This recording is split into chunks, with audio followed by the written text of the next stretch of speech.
bicara tentang bangsa Yahudi, pasti yang akan berkaitan dengan itu adalah Bani Israel.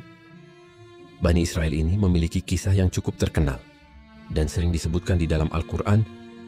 Dan ternyata teman-teman, di dalam Al-Quran, Allah Subhanahu wa Ta'ala berjanji 3 hal kepada Yahudi. Dan 3 janji itu 2 telah terjadi dan 1 belum terjadi. Maka apakah kira-kira janji Allah Subhanahu wa Ta'ala itu? Untuk itu di video kali ini kita akan membahas tentang 3 janji Allah kepada Yahudi. Bismillahirrahmanirrahim.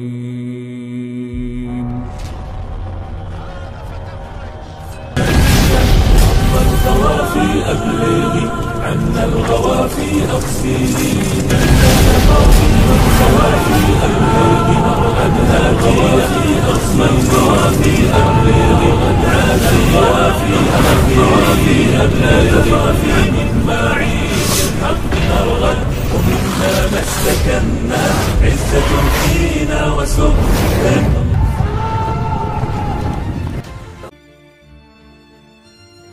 Assalamualaikum warahmatullahi wabarakatuh.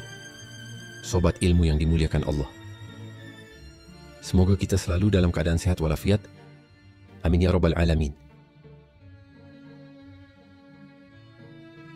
Yahudi merupakan suku bangsa yang merangkap sebagai agama juga.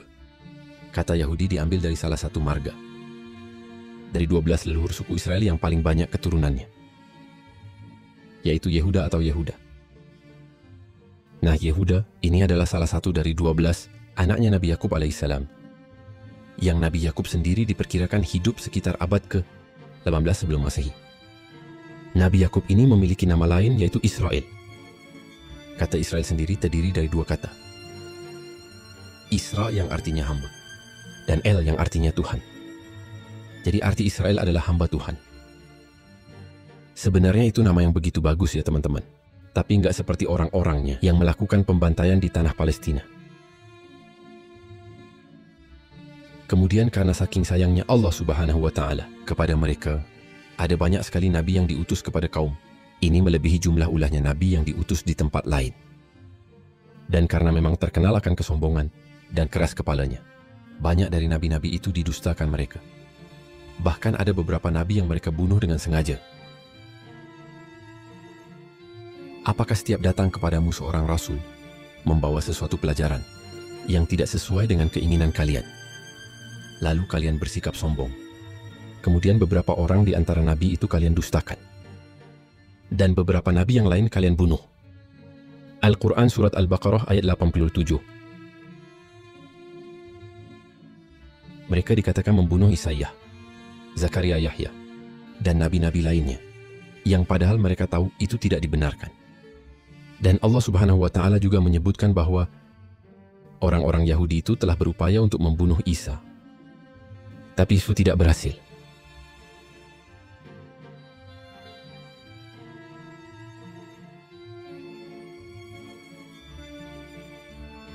Bangsa Yahudi memang terkenal sebagai bangsa yang sering meremehkan bangsa lain. Mereka selalu menganggap bahwa bangsa mereka lah yang terbaik dan paling istimewa yang ada di bumi. Kelakuan bangsa Yahudi ini ternyata bukan sekedar kebetulan, sebab Al-Quran telah menjelaskan tindak tanduk bangsa Yahudi. Allah Subhanahu wa Ta'ala berfirman, dan telah kami tetapkan terhadap Bani Israel dalam kitab itu, sesungguhnya kamu Bani Israel akan membuat kerusakan di bumi ini 2 kali, dan pasti kamu akan menyombongkan diri dengan kesombongan yang besar. Maka apabila datang saat hukuman kejahatan yang pertama dari kejahatan itu, kami mendatangkan kepadamu hamba-hamba kami yang mempunyai. Ayat itu diturunkan di Mekah, jauh sebelum kaum muslimin punya kekuatan di Madinah. Dalam sejarah yang tercatat, bangsa Yahudi ini telah berkali-kali mengalami kehancuran sebelum datangnya Islam. Dahulu kala, keberadaan bangsa Yahudi pernah hampir punah oleh kekuatan Babilonia dan Romawi ketika itu. Yahudi ditaklukkan oleh Babilonia yang dipimpin oleh Raja Nebukadnezar. Itu terjadi sekitar abad ke-5 sebelum Masehi. Sedangkan penaklukan bangsa Romawi kepada bangsa Yahudi terjadi antara 66 sampai 135 Masehi. Allah Subhanahu wa Ta'ala berfirman, Dialah yang mengeluarkan orang-orang kafir di antara ahli kitab dari kampung-kampung mereka pada saat pengusiran pertama. Kamu tidak menyangka bahwa mereka akan keluar, dan mereka pun yakin bahwa benteng-benteng mereka dapat mempertahankan mereka dari siksa Allah. Maka Allah mendatangkan kepada mereka hukuman dari arah yang tidak mereka sangka-sangka. Dan Allah melemparkan ketakutan dalam hati mereka. Mereka memusnahkan rumah-rumah mereka dengan tangan mereka sendiri dan tangan orang-orang mukmin. Maka ambillah kejadian itu untuk menjadi pelajaran, hai orang-orang yang mempunyai pandangan. Al-Quran Surat Al-Hasyr ayat kedua. Pengusiran dan kehancuran bangsa Yahudi yang pertama kali mengakibatkan orang-orang Yahudi terpecah dan tersebar ke seluruh negeri.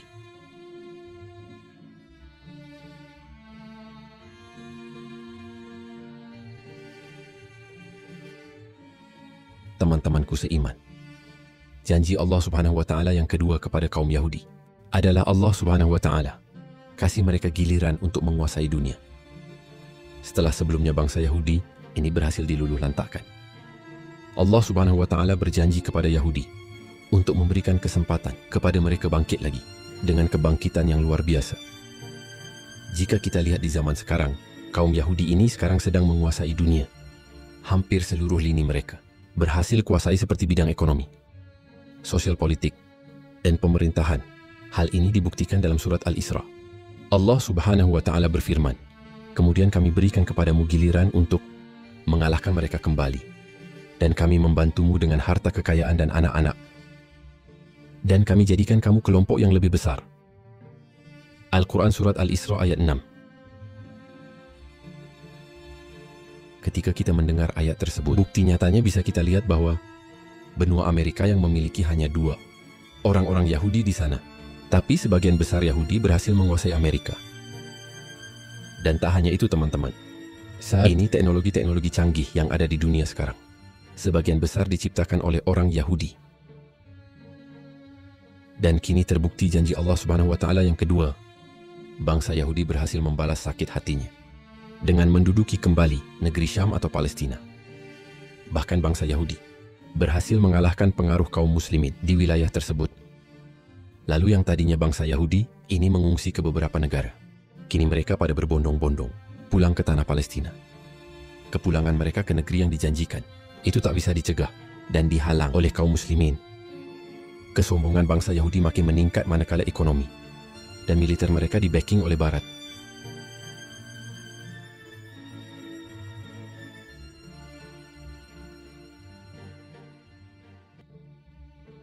Derita umat Islam di Palestina karena dijajah oleh bangsa Yahudi membuat sedih umat Islam di seluruh penjuru dunia. Kekejian yang dilakukan Yahudi Israel hanya akan mempercepat datangnya siksaan dan hukuman Allah Subhanahu wa Ta'ala. Hal ini sebagaimana yang telah dijanjikan Allah yang jelaskan di dalam Al-Quran. Jika kamu berbuat baik, berarti kamu berbuat baik bagi dirimu sendiri. Jika kamu berbuat jahat, maka kejahatan itu bagi dirimu sendiri. Dan apabila datang saat hukuman bagi kejahatan yang kedua, kami datangkan orang-orang lain untuk menyeramkan muka-muka kamu, dan mereka masuk ke dalam masjid, sebagaimana musuh-musuhmu memasuki pada kali pertama. Dan untuk membinasakan sehabis-habisnya, apa saja yang mereka kuasain pun akan kembali menguasai Masjidil Aqsa, yang sekarang sedang berusaha dihancurkan oleh Yahudi di Palestina. Dan konon menurut berita yang beredar, usaha penghancuran Masjidil Aqsa itu ada 2 sebab. Sebab yang pertama, karena menurut pemahaman mereka, di bawah tanah Masjidil Aqsa ada kuil Sulaiman. Yahudi berusaha mengeluarkan kuil tersebut dari dalam tanah, yang nantinya akan mengakibatkan rubuhnya Masjidil Aqsa. Sebab yang kedua, karena Yahudi memang sengaja menyulut emosi seluruh umat Islam di dunia. Di hari menjelang kiamat nanti, kaum muslimin akan merebut kembali tanah Palestina dan Masjidil Aqsa. Ketika itu kaum muslimin di seluruh dunia akan dipimpin oleh salah seorang keturunan Rasulullah Shallallahu Alaihi Wasallam, yaitu Imam Al-Mahdi. Janji ketiga ini masih belum terjadi dan pasti akan terjadi. Palestina dan Masjidil Aqsa akan dikuasai kaum muslimin sebagaimana di masa pemerintahan Umar bin Khattab yang dulu pernah menaklukkan bumi Palestina. di dalam Kitab Taurat sendiri. Allah Subhanahu wa Ta'ala telah memutuskan bahawa Bani Israel akan memasuki bumi yang diberkati, yaitu bumi Palestina. Bahkan di sana